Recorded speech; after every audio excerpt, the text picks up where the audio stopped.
Good morning, good morning. Hey, this is Rosa. Hopefully, your favorite real estate broker. All right, my friends. So, this morning, Monday morning, it is time for market stats, right? It is time to review. Well, what's going on in the real estate market, Rob? You say you're an expert, you say you know what's going on. Well, why don't you tell us? So I am here today to tell you, right? And Melissa, thank you so much for joining us. John, I appreciate you. And so one of the things that I want you to do is as I'm going through these market stats, if you have questions, if you have things that you want to review, that you want to talk about, all you need to do is let me know. Hey, yo, thank you so much for joining us. So what we're planning on doing now, before we go over the Monday market stats, I like to have a little bit of fun. All right. And so, a little bit of the fun that we are going to have this morning is that we are going to talk about, yes, cities and what their nicknames are. I know you're excited about it. I know you can't handle it. You're like, are you serious, Rob? And the answer is yes. Hey, Veronica, Corinne, Linz, thank you so much for joining us. So I'm going to ask you some quiz questions and let's see how many of you know what's going on with the cities and some of their nicknames. So here we're going to start off with a little bit of an easy one. I'll give you an easy one for those who are into international types of things. All right, let's talk about what is the eternal city. Okay, so put it in the comments. Let's see if you know what city is nicknamed the Eternal City. All right. So if you know, and Rob, thank you so much for your likes. Corinne, thank you so much for your likes. We appreciate you. Put in your comments. Who knows what city is the Eternal City? All right. I'm going to wait about 5 seconds. Let's see if you can figure it out. 5, 4, 3, 2, 1. DeSal, thank you so much for joining us. Appreciate it. Okay, so the Eternal City is Rome. Okay, Rome, Italy. Let's go on to another one. What city, hey Jackie, thank you so much for joining us. What city is nicknamed Beantown? So if you know what city is nicknamed Beantown, put it in the comments, right? And thank you so much, all of you, Cattle Whisperer. Thank you so much for your likes and your shares and all that good stuff. So if you know nicknames of cities, what city is nicknamed Beantown? All right. I'll give you a couple more seconds. And thank you so much for your likes and shares. Ready? You got 5, 4, 3, 2, 1. Beantown, the nickname for yes, Rob, Rosa, you got it. It is Boston. All right. Woo! All right, here's a little bit of a harder one. And if you get this one, you know your geography. You're doing pretty darn good, right? So, what city is nicknamed the gateway to the Americas? That's right. What city is nicknamed the gateway to the Americas? Let's see if you can get this one. Come on, I know you can do it. And for those of you who are on here, I appreciate your likes. I appreciate your shares, right? Let's get out there. It's Monday morning. It's 8:30 in the morning. Some of you might be like, I don't have time for this, Rob. I'm busy. I got to get ready for the week. Well, you know what? Let's have some fun first thing on Monday morning. Yes, I am that person that maybe is going to put the smile on your face to get started in this work week. So, what city is nicknamed the gateway to the Americas? All right, my friends, I'm going to give you 5 seconds. Let's see what you come up with. 5, 4, 3, 2, 1. So the city that's nicknamed the gateway to the Americas is Miami. All right, we're going to do one more. And this one is going to be, hey, Tanya, thank you so much for joining us. This one is going to be a little bit harder. And if you get it, I will be pretty impressed. Hey, Madi, thank you so much for joining us. This is, a city. I will tell you it's in North America. Okay. So it's in North America. And the nickname for this city is the City of the Saints, right? The City of the Saints. So if you're watching this, what city has a nickname, the City of the Saints? Let's see if you can put it in your comments. If you think you know it, would be awesome. And thank you so much for all your likes and shares. I appreciate all of you. City of the Saints. Anyone? Anyone? Bueller? Bueller? You know, those are for us older people. We know what that means. Bueller? Anyone? Okay. So, City of the Saints nickname is Montreal, my friends. Hey, Trainwreck, thank you so much for joining us. And Reed, Toma, thank you so much for joining us. Appreciate it. So what we're doing is we're having a little bit of fun here this Monday morning. We were talking a little bit about nicknames for cities. I think I'm going to do this a little more often because I had fun with it, right? And then if you had fun with it, put it in your comments, put it in the chat. So now what we're going to actually do is we are going to go over some real estate market stats. That's right, some real estate market stats. Let's kind of go over some of this stuff, right? And, you know, for those of you, what we're going to do is we're going to kind of try to get you so that you can see exactly what I'm talking about here, right? And so here we are, right? Real estate market stats. Okay, so this basically, this stat right here, and I know it might be hard for some of you to actually see, right? But what we're talking about is real estate market activity, right? Now, what I focused on here was basically just because it's easier to get the weekly stats by county.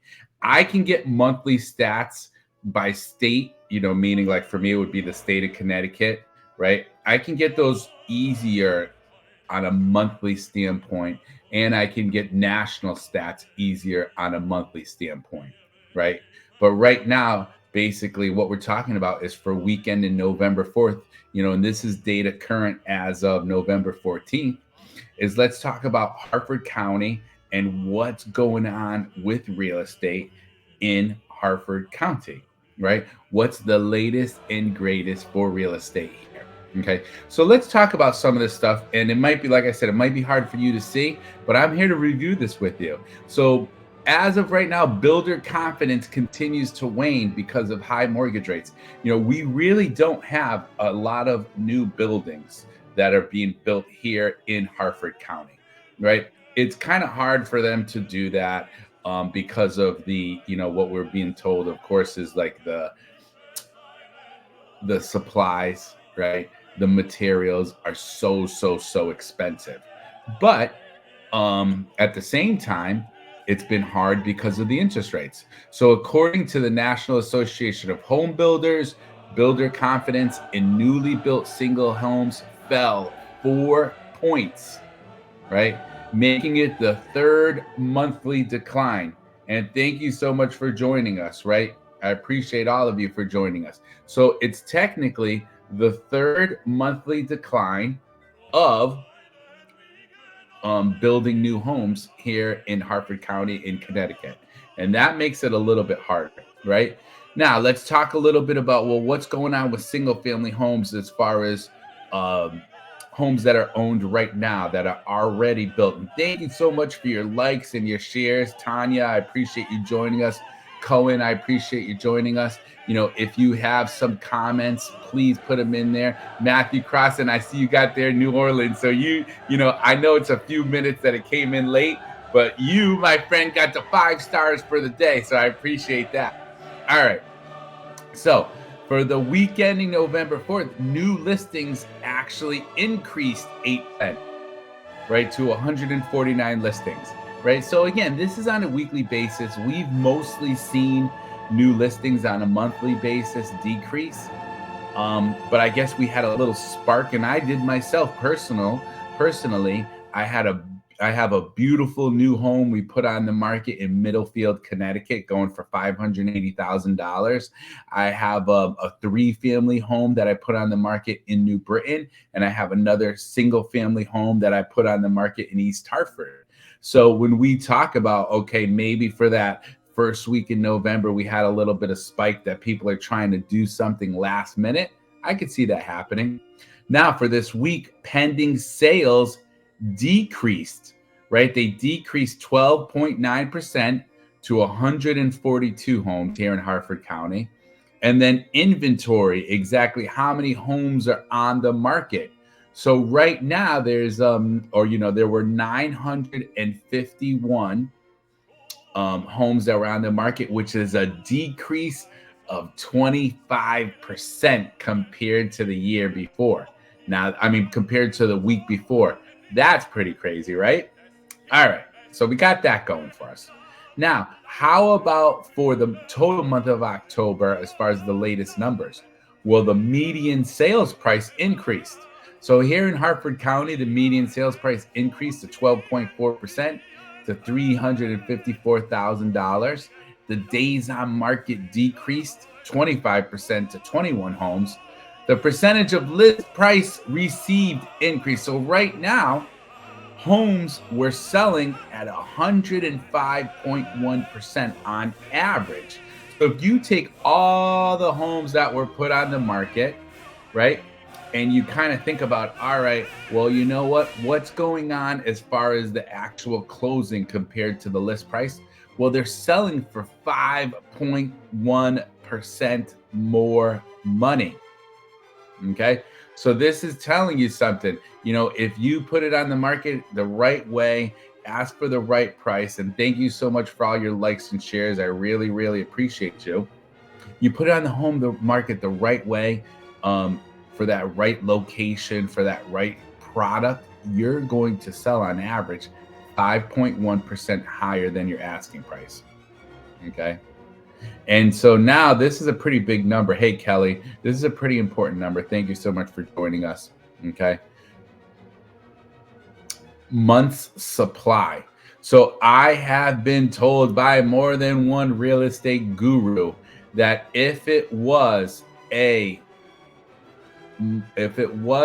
product, meaning or a month that the market, if it was a month that the market was balanced between buyers and sellers, we would have about 8 to 9 months supply of inventory. Well, what does that mean?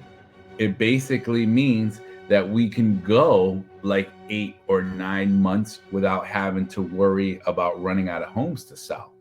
And if you look there right in the middle of my screen, well, what does it say? Months supply decreased to 1.7, right? So it decreased 5.6% to 1.7. So that's a huge, huge decrease. That's something that we probably, again, we need to just keep an eye on. And it just shows you the power that the sellers have in the marketplace. It shows you the power because there's just not enough homes on the market. And Dennis, thank you so much for joining us. S. Lee, thank you so much for joining us. So, these are the numbers that I'm kind of going over. We're talking a little bit about what's going on in the marketplace, some of the metrics and so forth. So let's get into this a little bit deeper. I mean, we have a few minutes. Let's talk a little bit more, right? And see, well, what's going on in the last 3 months, right? So this number right here is basically a number that's showing you, okay, single family homes. And this again is for the state of Connecticut, right? And specifically Hartford County. You can see that single family homes in the last 3 months, right? How many listings have come on board? Well, once again, we basically have 149, which is, definitely a little bit of an increase, but it's still below the 3-month average. You see the 3-month average of new listings per week, okay, is about 151, right? And there's that data all the way to the right side, right? 151. And last week we had 149. So we're still below on the data just a little bit to make people understand, to help you understand, well, what's going on in the marketplace here.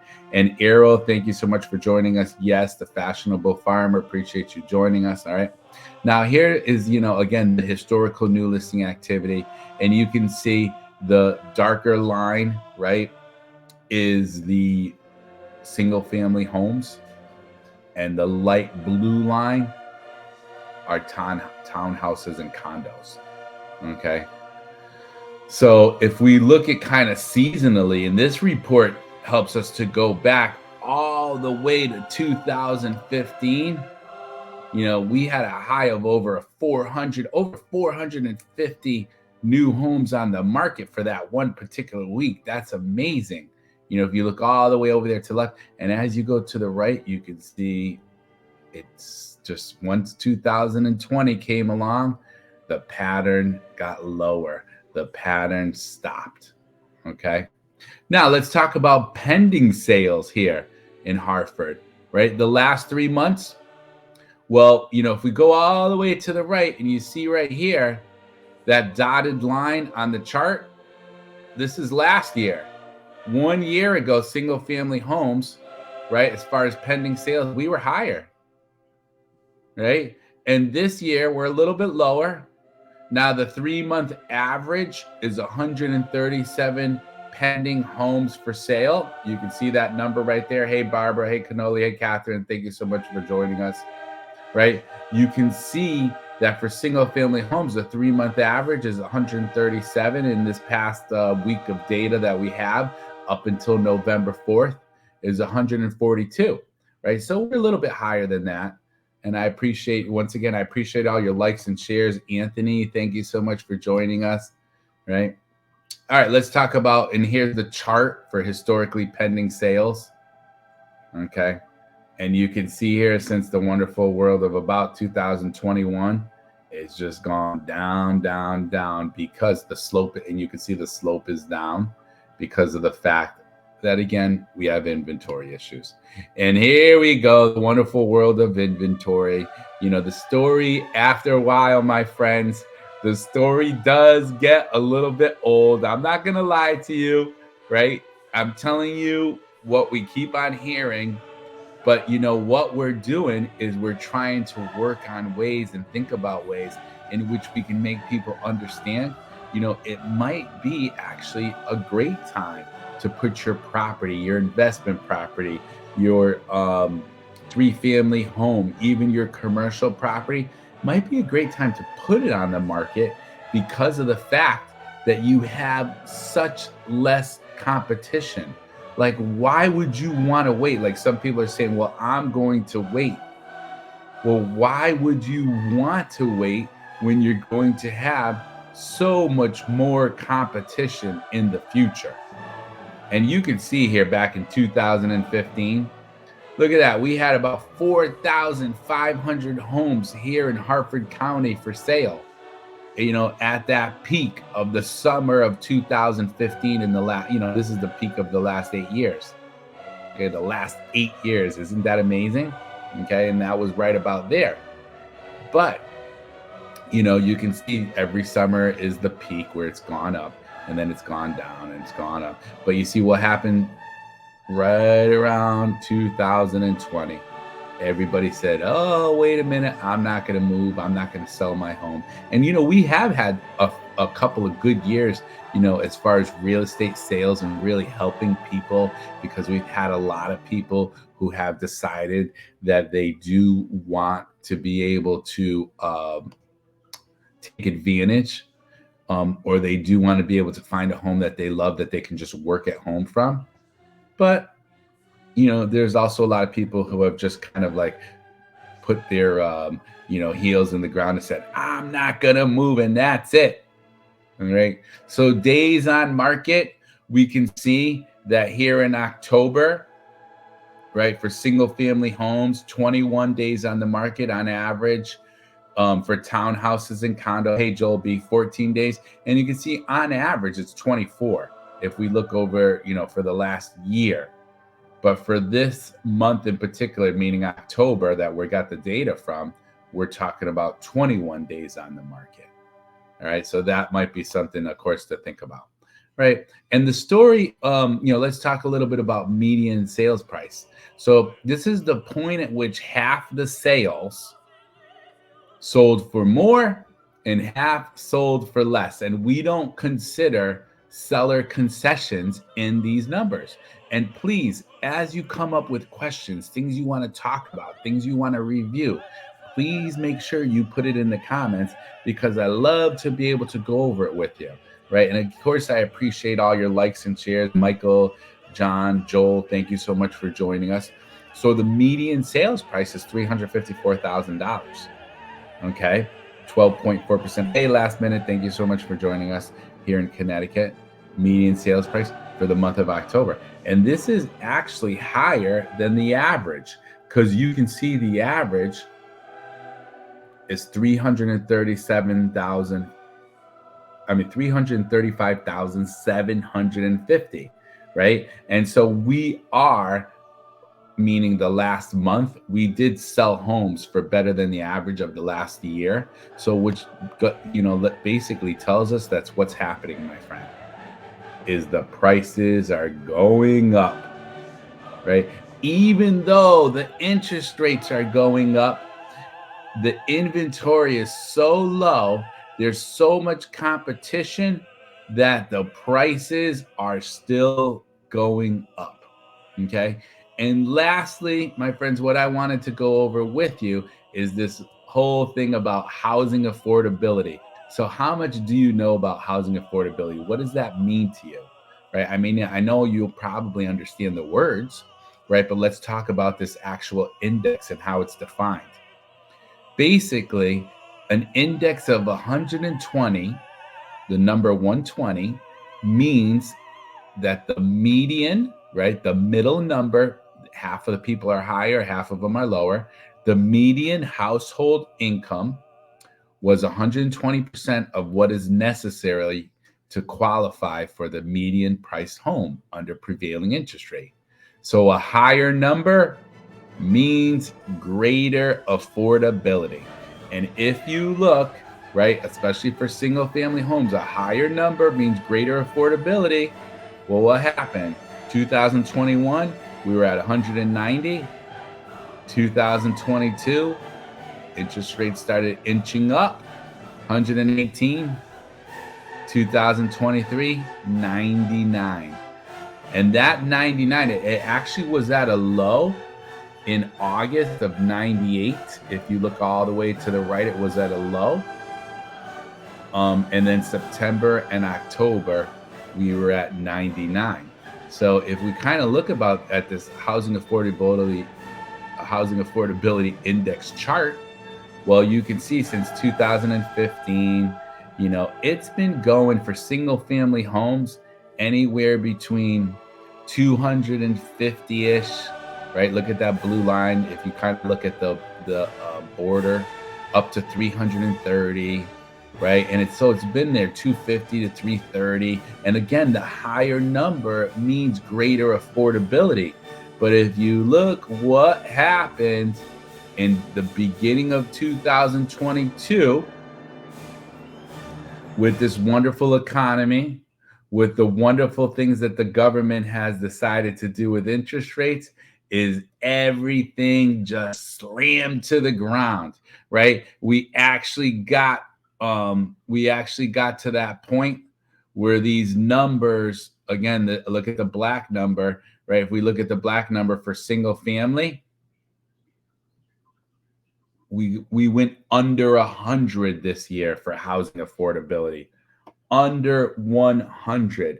And that, my friends, is something that makes things pretty difficult for people who want to be able, right? People who want to be able to buy their own home. And so that's something that we strongly have to consider as being a potential issue in the marketplace, and thinking about, well, what is it that we can do to make things better for everyone so that people can get to the point, because you know how it goes. We want you to hit that American dream, right? We want you to get to the point that you are living where you want to live, that you're happy, that you're excited, and that you're able to move forward. All right. So that pretty much is, and Chris, thank you so much for joining us. Jackie, Pokemano, MZ. That's everything I wanted to go over with you today. I wanted to do a little fun quiz with you on nicknames for cities. We went over some market data. So now you know that stuff. I truly, truly appreciate you. I want to wish you a very happy holiday week. If there's anything I can help you with, that you have questions about, that you want to talk about, you just let me know and we can reach out to you every step of the way and help you get to where you want to be. So God bless you. This is Rob Rosa. Hopefully your favorite real estate broker. Hey, Matt, thank you so much for joining us. I appreciate you, and I appreciate you, Mike, your comments, my man. We'll talk to you later, everyone. Have a great one. And once again, God bless you. Bye.